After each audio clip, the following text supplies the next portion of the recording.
अस्सलाम वालेकुम, welcome back to Khan's two sense. I hope you are doing good. Video का title पढ़कर ही आपको मालूम हो गया होगा कि आज की वीडियो किस बारे में है। जी तो खान्स टू सेंस पे अब स्टार्ट होगी इंग्लिश सीरीज, जिसमें हम कोशिश करेंगे जितने बेसिक इंपॉर्टेंट टॉपिक्स हैं जिनके जरिए हम बेसिक इंग्लिश घर बैठकर सीख सकते हैं, उन तमाम टॉपिक्स को इन वीडियो सीरीज में कवर किया जाएगा। सबसे पहले अगर हम इंग्लिश ग्रामर की बात करें तो ये एक बहुत वास्ट एरिया है और जो कि निहायत ज़रूरी है हर एक को सीखने के लिए, ना सिर्फ कॉम्पिटिटिव एग्जाम्स के हवाले से बल्कि कॉमन जो स्टूडेंट है कॉलेज स्कूल यूनिवर्सिटी के, या फिर अगर हम बात करें कोई जॉब भी कर रहे हैं, कोई आप सोशल मीडिया पे आगे पीछे बात करते हैं, इस सब के लिए ज़रूरी है कि हमें एटलीस्ट करेक्ट इंग्लिश लिखना आता हो।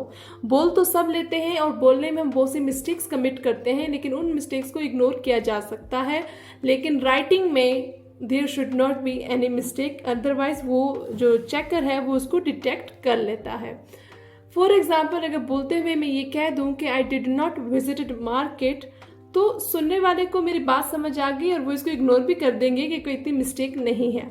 लेकिन अगर मैं लिखने में यही चीज़ लिखूं कि I did not visited market, तो ये गलत होगा, और गलत इसलिए होगा कि डिड नॉट के साथ सेकंड या थर्ड फॉर्म ऑफ वर्ब नहीं यूज़ होती।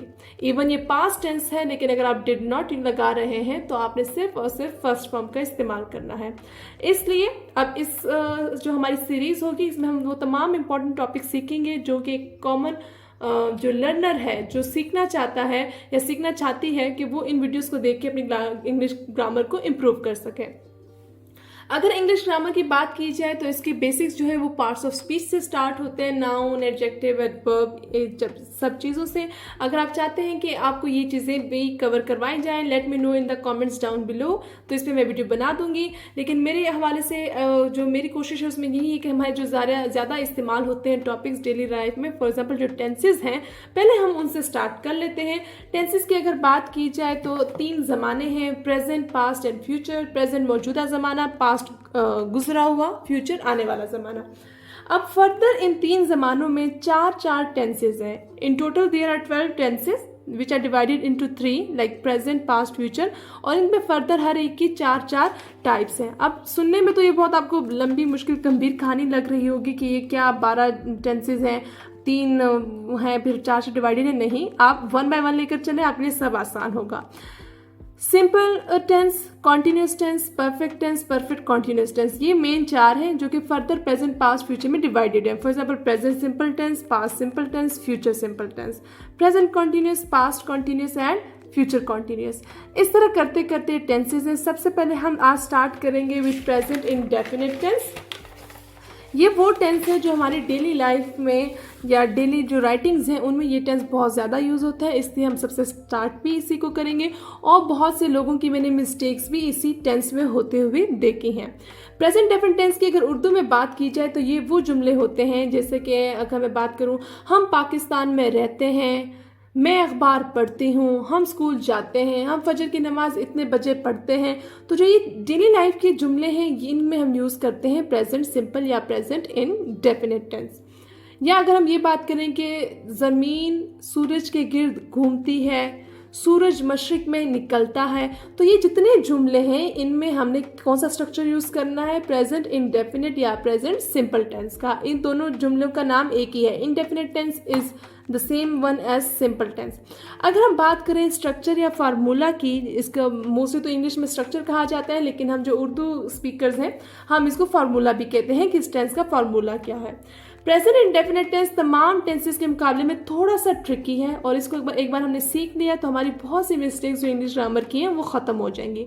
उसके ऊपर अगर हम बात करें तो किसी भी सेंटेंस का अगर हम स्ट्रक्चर देखें, कोई भी सेंटेंस में जो कॉमन जुमला है उसमें 3 चीज़ें होती हैं, subject, verb and object. Subject means काम करने वाला, वर्ब मीन्स जो वो काम, ऑब्जेक्ट मीन्स जिस पर काम हुआ हो।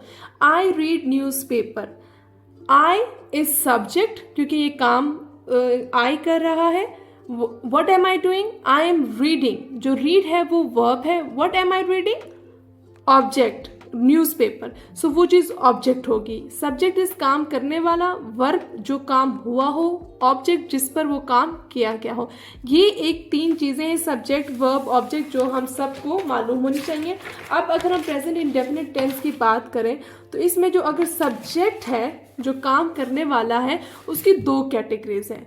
या तो वो प्लूरल होगा, जैसे वी, यू, दे, और आई को भी इस कैटेगरी में कंसीडर किया जाता है। अगर सब्जेक्ट इस कैटेगरी का होगा तो इसके साथ हम simple first form of verb लगाएंगे, ठीक है।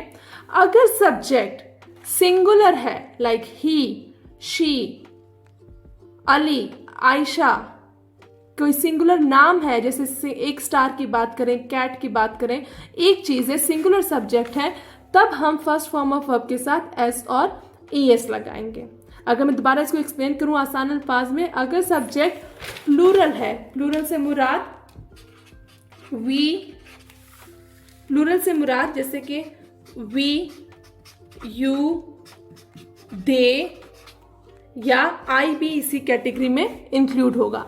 अगर ये सब्जेक्ट है तो आपने फर्स्ट फॉर्म ऑफ वर्ब लगानी है और सिंपल आगे से ऑब्जेक्ट जो जुमला है आपने वो यूज कर लेना है।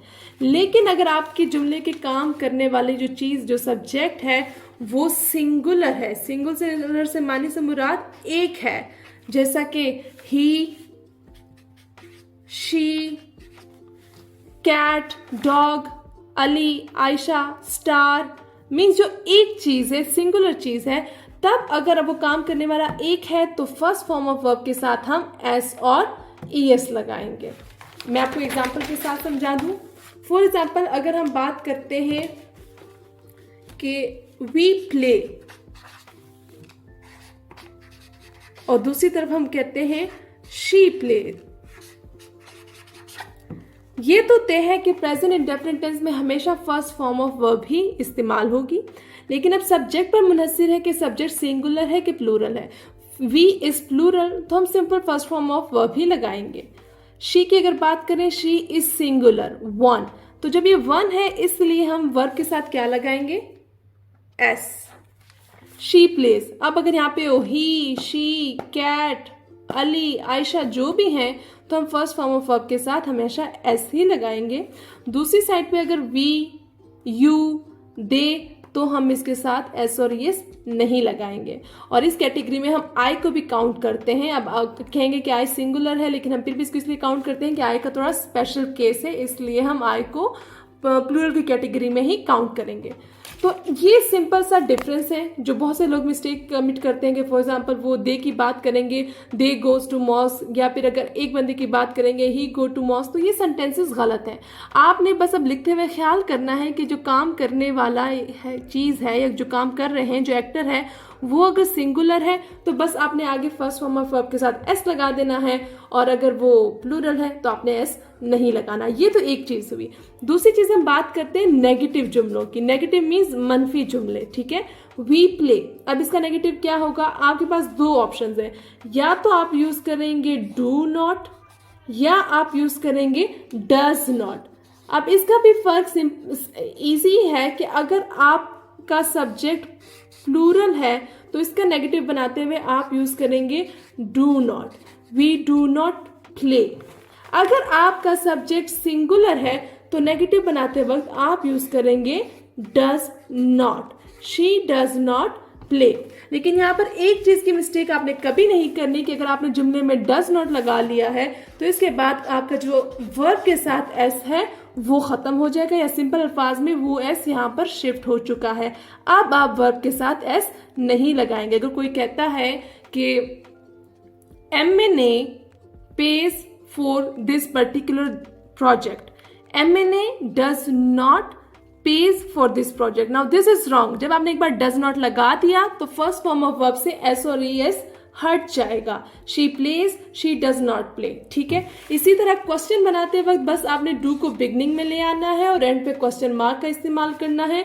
और अगर she ये सिंगुलर सब्जेक्ट की बात करें तो यहाँ पे आपने करते हुए does को बिगनिंग में ले आना है और एंड पे क्वेश्चन मार्क का इस्तेमाल करना है। I hope this is clear. मुझे बस थोड़ा सा 1 मिनट में इसको रिकैप कर लेने दें।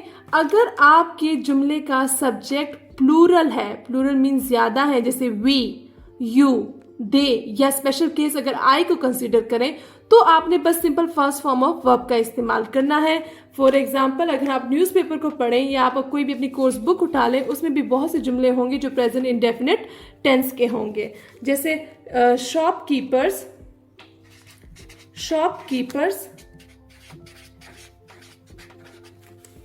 Attend meeting daily.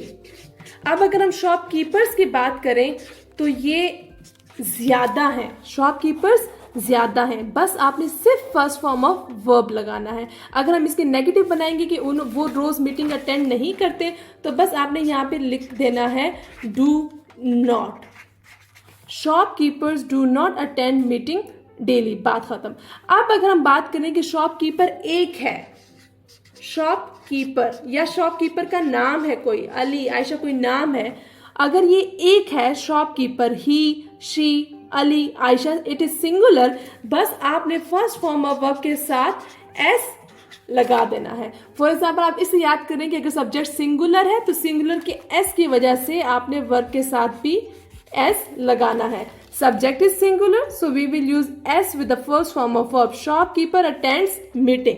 अगर मैंने इसका नेगेटिव बनाना है कि वो शॉपकीपर मीटिंग अटेंड नहीं करता, तो फिर मैं लिखूंगी डज नॉट। और बिलीव में आप ये बस डिफरेंस सीख लें, प्रेजेंट इंडेफिनिट टेंस ही बाकी टेंसेस के मुकाबले में थोड़ा सा मुश्किल है। इसके बाद पास्ट इंडेफिनिट टेंस सीखने के बाद बाकी तमाम टेंसेस निहायत ही आसान है। आई होप दैट ये जो कॉन्सेप्ट है, ये जो फॉर्मूला है या ये जो स्ट्रक्चर है, ये आपके लिए क्लियर है। मैं एक पहले कमेंट में कुछ कुछ सेंटेंसेस को मैं पिन कर दूंगी जिसको आपने करेक्ट करके रिप्लाई बैक करना है। मैं उन टेंसेस को, आप कह लें कि मैं उसका स्ट्रक्चर जो होगा वो मैं गलत लिखूंगी, ताकि आप उसमें से मिस्टेक आइडेंटिफाई करके उसको करेक्ट करके रिप्लाई करें। I hope that you find this video useful. Next video में हम बात करेंगे पास्ट इन डेफिनेट टेंस की। अल्लाह हाफिज।